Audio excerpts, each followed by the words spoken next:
Ж әріпінің бас әріпі.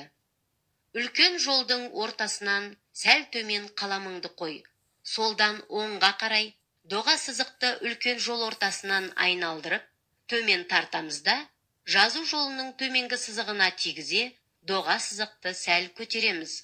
Жазу жолының жоғарғы сызығының доға сызықпен қиылысқан тұсына қаламыңды қойып, оңға қарай үлкен жол ортасына дейін көлбеу сызық түсіреміз де, бұрыш жасай отырып, сызықты түк төмен жазу жолының төменгі сызығына дейін жалғастырып, оңға қарай бұрыштап, көлбеу сызықты жазу жолының үстіңгі сызығына дейін көтереміз.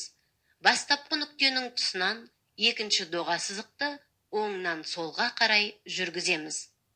Ж әріпінің кіші әріпі. Жазу жолының ортасынан жоғары қаламыңды қой. Солдан оңға қарай жоғарғы сызыққа тигізе, доға сыза отырып, төмен тартамыз. Сызықты астыңғы сызыққа тигізе, солға қарай иеміз. Доға сызықтың ортасына қаламыңды қойып, жоғары сызыққа дейін көлбеу сызық жүргіземіз. Сызықты төмен астыңғы сызыққа жеткіземіз де, оңға қарай бұрыштап, көлбеу сызықты жазу жолының ортасына дейін көтереміз. Енді осы сызыққа қосылатындай етіп, солдан оңға қарай жолды толтыра тағы да доға сызық сызамыз.